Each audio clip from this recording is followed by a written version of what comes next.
there. Of course he does. When we need him to find a goal, he gets a goal. Oh, yes!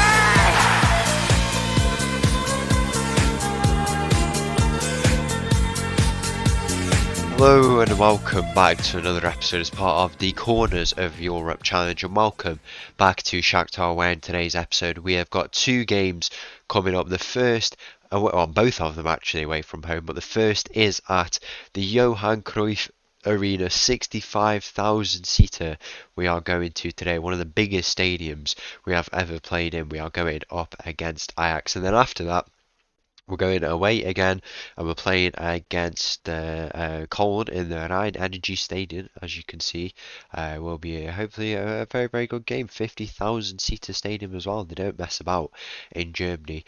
In that stadium, we'll be playing our final Champions League phase game of the season.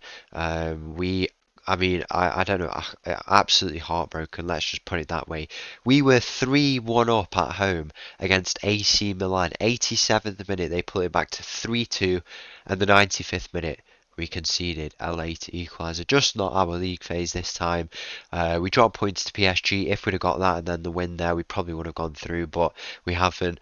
Now we just need to take the experience of the last few games. Hopefully, I'd like to think we can pick up some wins. I mean, Ajax, where are they? They are just above us in 21st place there, and then Koln are also just below us. So two teams we should be able to beat. Whether or not we get into that top 16, we'll have to find out. Hopefully we do, but yeah, it's been a rough campaign. I still think we make the playoff. We'll have to go and see. One thing I've got to show you is that Mauro Couto, if we go and take a look, now he was demoted to the second team so he could get a few more regular minutes. He was released as a free agent, but because he was with the second team, I didn't realise, but it was intentional anyway. I wanted him to leave so he can go get some minutes. He has now retired. He's not gone into coaching. He's decided to just retire, and he's left an amazing legacy. As you can see, he's came up through some different teams in Portugal with Sporting. He made his one debut there, came over to KA with us, and then became a Tromso legend. Although he's not considered one, which is just crazy, but he is there. Came with us to Shakhtar and had a great first season. He also won the Icelandic Cup whilst we were in KA, and ultimately, most importantly, he won the Europa Conference League with us. What a legend. He is a legend of the Corners of Europe Challenge. But yeah, he has retired now, and it's a shame he couldn't be there for the Champions League and Europa League wins, but he's been a part of this process. He's got us to where we are today, and we can only thank him for that. It's over to the Champions League now, though. Let's go and play the first game of the day against Ajax. So the team for this game against Ajax starts with Enrique in goal. We've got a back line of Antonio, Lozano, Anderson and Zharov in for the suspended Cortazar. Ochoa, Lin, Neto in the midfield. We've got Rysakov on the left. Rudenko starts on the right today, and Shevchenko's up top. Where is he? Kuzminik is injured. He should be back by the next game. He had an injury in training a few weeks ago, and also Cam Mindo is out for a few weeks. As the teams walk out here for this Champions League game, I mean, it actually could be a very tough episode for us. If we don't get 3 points, or 6 points, I mean, then we could be out of the Champions League, you know what I mean? But I'm quite confident we can. Let me just go and change this. Obviously, we've had the break in the season for us domestically. Players did get injured. I've offered the new contract to Kuzminik. I've brought his playing time, or his importance, I guess, down to he's considered a regular starter now, which is realistic because he will definitely get a lot of minutes. But if we can find a better player, then there's no guarantee. Rudenko's in here. He loses out on that ball, though, unfortunately. There's potential for Rudenko to come out on this right side and then Shevchenko move up potentially. As I say, Shevchenko is a really complete player. He is good in that winger role, but also at the same time he could potentially go striker. That was the plan originally. I'm not too sure. We'll have to see how it goes. We could, I mean, he's agreed to that. He also got injured the day after I offered him the contract, which was not appreciated, but it was luckily during the break in the season, so He will be back relatively soon, hopefully by the next episode, and not the next episode, the next game. He should be back for the next episode, definitely. Next episode will be, hopefully, a round of 16 game, depending on who we draw. We will find that out today.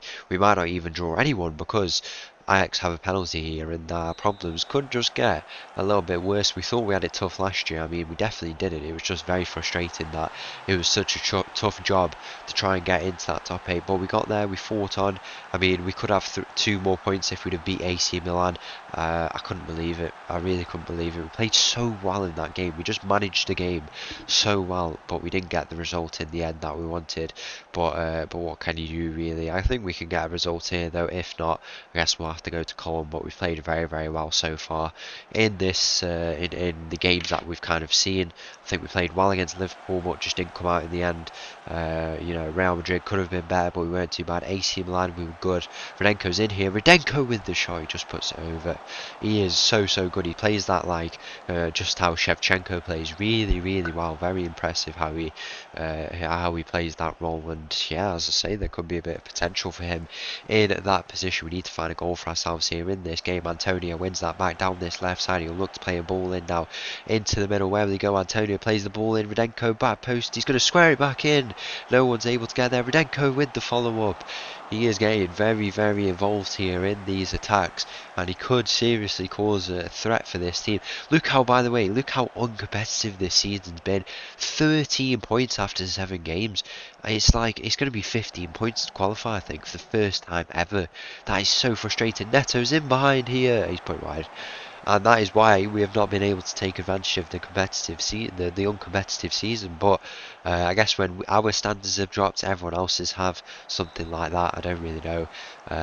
We can improve. We definitely can improve. Rocky season, it's always been tough. We've had a tough time here so far, but it's about training these new players, continuing to improve the squad. That's cleared off the line. Lozano is back in there, and that is 1-1 now after 30 minutes. And Lozano with a lovely finish, and we are definitely on for qualifying for the next round of the Champions League after 30 minutes. If we continue to play like this, we will be definitely on for that next round. As I say, I don't know. I mean, it's something I'll have to consider, because we could play. I mean, I don't know if we make top 16 or not. We'll have to see, really, whether or not we do. It's a ball in near post here into Anderson. Now Anderson into Neto. 2-1 now. We have done the comeback, and that is a very, very good performance here in the Johan Cruyff Arena. The corners of Euro Challengers taught us a lot about tactics and stuff like that, and what better player to learn it about, learn from than Johan Cruyff. What an arena to come and do it against 6 times champions of Europe. Hang on, let's figure this out. What we've got to do here. We don't have a left winger, actually. Very problematic. We don't have Kaminda, so this is what do we do here? What do we do? I mean, we can put I don't even know. I think we go like this, actually. We added another holding midfielder. We manipulate the system, so we put Neto there, keep him in the hole, and then DM we can put. I think we bring on Thomas Janssen. Yeah, we bring him on. I know he's not got a lot of sharpness, but we can go with that. Should work out for us. As I say, I think the depth needs to be improved a little bit. Now we've had offers for Ochoa. I've said if an offer comes in of 140 million, I would let him go, and I would. If 140 million came in, that is crazy money. We can't stand in the way of that. And we've had clubs like Atletico Madrid come in, another club as well, I can't remember who, but if that's the offer we get for a player we bought for 75 million, to almost double our money, I think we take it, improve the depth, maybe get one big player in there, and then we obviously have to sign a replacement midfielder. But apart from, I mean, I don't know, it's tough because there's never a guarantee of what you could get, because we could sign another player for 75. We've got 165 if we're to sign for that much, which we probably won't, which is why I've put that price tag on him, because I'd say he's irreplaceable, but as I say, if that money came in there, we would let him go. So 165, we sign a replacement for 65, say, and then we have 100 million, sign that new attacker for 70 million, and then that leaves only 30 million. It's not enough. Obviously, we get new money from the transfer budget. Maybe it is enough considering that it's if we get the offer, we probably won't get an offer for that. It's he considered himself to be worth 132 million, and then I increased it to 140 million, and he said he was fine with that. So even if I'd have gone, like if I'd have gone higher at like 150, maybe would have accepted that. But I think it's a very reasonable offer. If we get 140 million, I would not complain about that at all. And you can even put a sell-on clause in there. I mean, the sell-on clause has only benefited us once in the corners of Europe Challenge. It's when we got that big injection of money from it was the Newcastle signing, the Norwegian the Norwegian kid who went and joined them. He was formerly with us for a year. Then he went to like AC Milan, I think, and then went to Newcastle, and that brought in a lot of money. And I could sell the clauses because you get a lot for him, but I'm keeping him in the hopes that it could benefit us. We have some clauses for big players. I thought we had one for Rodolfo, but I don't. I think we might have sold it, to be fair, when we were trying to sign a player. I don't know who it was. I think it was Anderson, who we were doing it for. And Lozano has got himself his second goal in this game to send us through to the next round. Surely by now, if we can just hold on here in this game. Very very good performance. We've come from a goal down to go 3-1 up. Overall, a very very good performance, and we can be happy with this. If we continue like this, we will. I'm gonna put. We did it with Lozano before. He got a hat trick, didn't he? I'm fairly certain he did get a hat trick in a game. And you know what? I'm gonna go put him striker. We're gonna go put him striker. I'll bring off Shevchenko, who's had a pretty quiet game at striker, and we go and put Lozano in at striker and see what we can do. They're even feeding him the ball there. Lozano finds himself on the ball, plays it into Tom Jansen. Tom Jansen back to Lozano. He does go back to Lozano. Go on, have a shot, Lozano. He opts against it. I don't know if we got the hat trick for Lozano. I think it was from penalty that he scored. So if we could win a penalty, that would be the way we could potentially get in that hat trick. But at the club now, it's a good time to relax, reset. Obviously, everyone's had the rest, but they'll have more rest. That's probably an annoying thing for them, and it's just the way the league's set up. They just don't expect teams to get into the round of 16, and I don't know if it'll be the case when the Champions League, this format comes out, now, but I think it's a fault because we had to do it in Norway where they had that break as well. It's basically their main break because the restart of the league is so fast. It happens in many more countries than you'd think, and it's a shame. It is a shame because I guess that affects the reputation of the league. But if at the same time, if they're not performing, then I guess it's a reasonable argument. What can you do really? We will fight against it. We did it with Tromso. We're doing it here with Shakhtar. The full-time whistle goes. It's a 3-1 win here. And finally, this team for the game against Koln here starts with Enrique in goal. We've got a back line of Antonio, Lozano, Anderson and Cortazar. Ochoa, Lind, Neto in the midfield. We've got Shevchenko, but going back to his roots at left winger. Rudenko on the right and Kuzminik up top. As the teams walk out here for this final game of the league phase, what has been a rough run, but I guess we just have to embrace it. I think actually, to be fair, it might just be a bit of complacency from me personally, because I think what the thing that I've taken away from Tromso is the fact that I know we can do it, but it's a big process. It is a very, very big process. I think we can do it quite fast, but at the same time, can we? I don't know. Sometimes when you see stuff like this, doubts can emerge when stuff like that, but we'll just have to see. We know it's a process. It took us 4 years longer than we would have planned. I don't think we went in with a plan, but it took us 4 years longer. Here, we're on a very good track to go on and win it. Rudenko, what a skill move that is from him. It's into the middle. Neto's there. Kuzminik is there, and it's into the hands of the Koln keeper in the end. I don't know. We'll have to see. Just patience. Going to those knockout games, we'll have to see. And yeah, we should be all good in the end. I think what I'm gonna do is I think for the playoff I might keep it a surprise. I might keep it a surprise because I'm not going to show you the playoff because then you'll see whether or not we play the playoff, or tomorrow we are playing we might be playing a round of 16 games. So I'm not going to show it. It'll add to that surprise element. We're in the top 16 as it stands. I think, is everyone playing at the same time? Neto with this free kick, he hits the crossbar, it falls to Ochoa. Anyone's going to get there? No, they're not. It's clear in the end. We are top 16 as it stands. Everyone is playing now, but if we do get those points, we would go into the top 16, but Koln have a lot to play for as well. They would be out if they don't get anything from this game. It looks like Man City are not managing to get in there. Half-time goes in this game. Very, very quick first half here in this game. Overall, I think we played well in today's episode though, but we need to obviously get this result. It said Cortazar is injured. That is because he was suspended last game, but also he's got broken hand, so he's playing with protective equipment. So I guess he is injured, but he can play. He doesn't have as much training, but he can. I guess he can still be there. Everyone's still getting sharpness and stuff like that. He's wearing the cast on his hand. Shevchenko going back to his old roots, and he has a shot and nearly converts that chance there. Rysakov is out injured for like 6 weeks, so everyone's getting injured at the moment. I don't know what it is. Kuzminik got injured. He has returned, as you can see.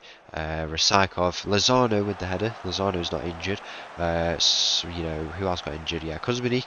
Rysakov, Cortazar. We've also had a bit of virus going around as well, and Shevchenko's injured now. So all the front line have managed to get injured at some point in the kind of the last few weeks. There's a chance here for Koln. I would appreciate if we could get that top 16. I'm like 99% sure we are into the top 24, but at the same time we are not in the in the top 16, but there's no guarantee of it, and I would like to try and get it. If we can, as you could see there. I'm just taking a look at the teams who are. I mean, you can see that it is going to be a 16-point season, but just one team gets him. Rudenko into the middle here. Anyone going to get on the end of it? It falls out to Shevchenko, who's still on the pitch. I don't know how he's not come off yet, but yeah, I guess he's here and he could create something for us. And Shevchenko heads it into the middle. Rudenko's there, and he's not. He's had a very good performance, but he's been unlucky to not get anything here. Cortazar finds Ochoa. Shevchenko, where will he go? He goes back to Ochoa now. Ochoa out to this right side, finds Cortazar. Cortazar down this right side. He's got space to run into. Will he look to square it? That's what he does. Kuzminik is there. Of course he does. When we need him to find a goal, he gets a goal, and that is 1-0 here. In Cologne, we lead, and it's Kuzminik with the goal. I mean, he gets big goals, important goals, but he only has 8 goals in this season, and his league form, he plays a lot of games in the league. He plays, obviously I rotate players, but he plays a lot more than other players, and he has to be better in those occasions. I guess he got a big goal for us. He does get big goals, so we can't complain too much. We've offered him the new contract as a regular starter, but if a big player does come in, there's no guarantee for him. I think obviously Rysakov's consistent and he's quite an experienced player at this point. Shevchenko is I'd still consider him a player in this team, even if he's on a rocky time. He is quite a legendary player. He is very, very good. Very complete, as I say. I can't emphasize that enough. He can do it in a number of positions, as he has done here in this game. We are into the top 14, as you can see, only 2 points off. We could be in that top 8 if it was for the AC Milan game or the PSG game. As I say, it was a very uncompetitive season. The full-time whistle goes. That is the job done, and we are into the top seeds in the playoff. So once again, thank you for watching. If you did enjoy that video, please make sure to leave a like and subscribe. I'll leave you this little tune, and I'll see you again tomorrow for some more Champions League action. Thank you, bye.